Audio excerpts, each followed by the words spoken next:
Fresh from the oven, these buns look golden and innocent on the outside.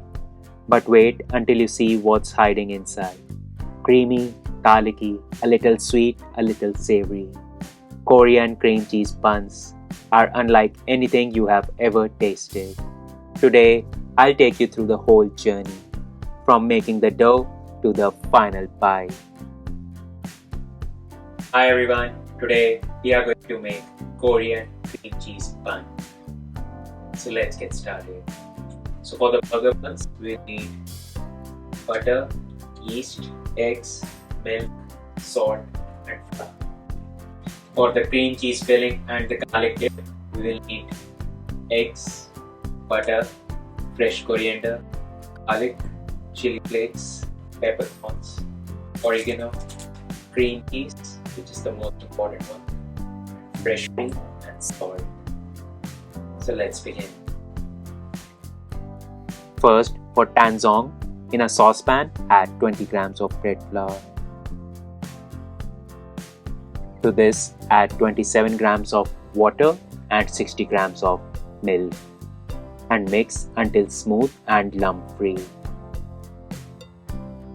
Cook this on medium heat, stirring continuously until it thickens into a paste. Once thick, transfer the Tangzhong to a bowl and let it cool to room temperature. Important, don't use it if it's above 43 C, it could kill your yeast. For the dough, in the bowl of your stand mixer, add 120 grams of milk at 30 C and 9 grams of active dried yeast. Give it a quick stir and let it bloom for 10 minutes. Let the yeast wake up and stretch a little before the big job ahead.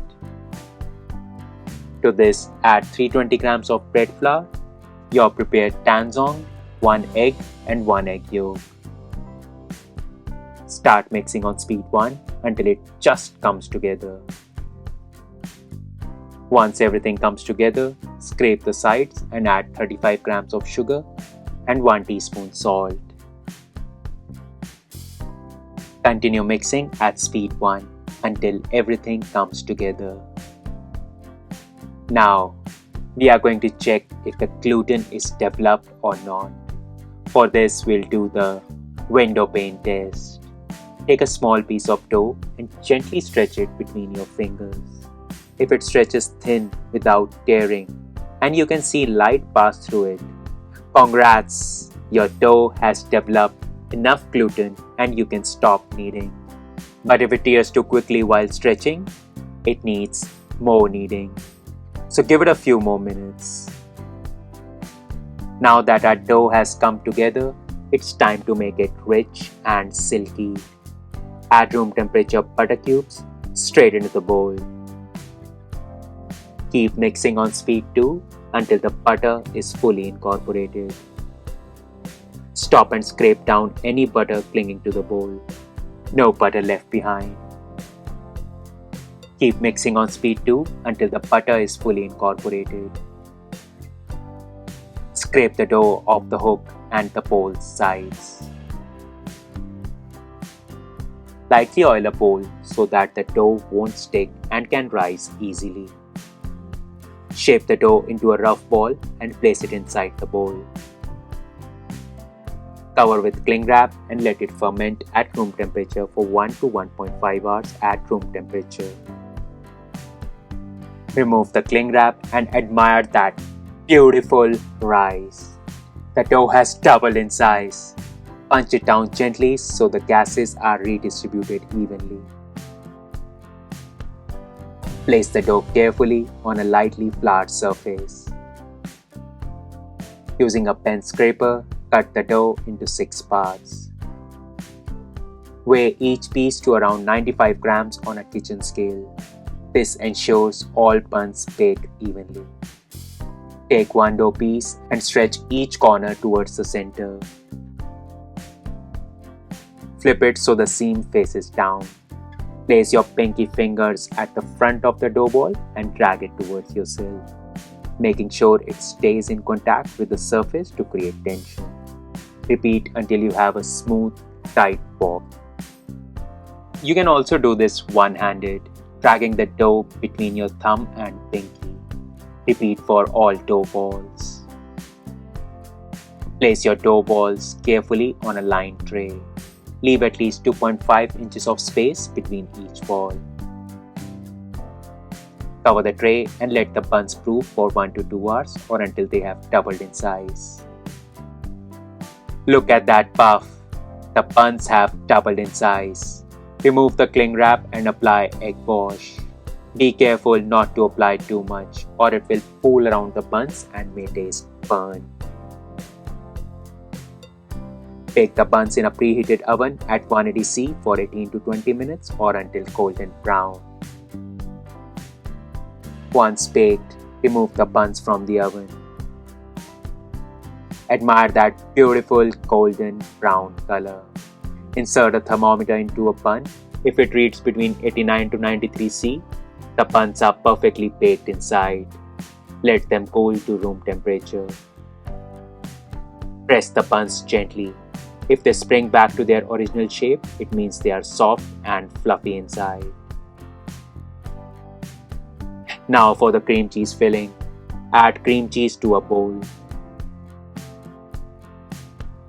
Whisk until smooth and creamy. Add sugar and cream to the mixture. Add fresh coriander, salt, chili flakes, pepper and Italian seasoning. Mix well. Transfer the filling into a piping bag. Refrigerate until ready to use. Next, for the garlic butter, place the butter in a bowl and melt it in the microwave at 30-second intervals until fully melted. To the melted butter, add fresh coriander, oregano, chili flakes, salt, pepper and garlic. Mix well. If the mixture seems too thick, add more butter to reach a liquid consistency. Using a sharp knife, make 3 cuts into each bun, slicing about 3/4 of the way down. Space the cuts evenly so you get 6 openings in total. Fill each cut generously with cream cheese filling. Take a bun and dunk it fully into the garlic butter. Look at that liquid gold. Remember, dunk, don't just drizzle. We want a generous coating of butter on every bun. Drizzle any leftover garlic butter on top of the buns for extra flavor. Place the buns in a preheated oven at 160°C for 8 to 10 minutes. Listen for that crackling sound on top. It's the buns telling you they are ready. They should be golden on top and soft inside. Hi everyone, now we are going to taste test of our Korean cream cheese garlic buns. So let's dig in. Look at that. It's looking so amazing. Watery drooling. That all the freshness, the cream, the butter, the crust of the bun, and that soft cream, and the spices. I just can't wait, it's so tempting. Look at that cream cheese oozing out. Let's put it down.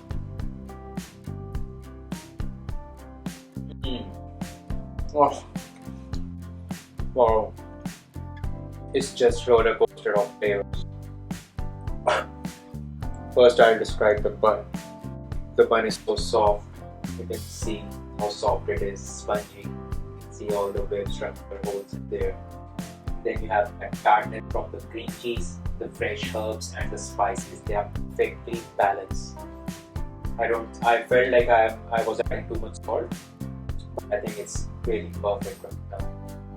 Then you have some little bit crust on the top. It's fresh herbs, garlicky. So in a nutshell, it's like soft, crispy, garlicky, creamy, and flavor bomb. So please try making this. Let me know how it's like. I'll finish mine. See you. If you like this Korean cream cheese buns, then you're definitely going to like my garlic scrolls. The recipe is in the description and on the end screen.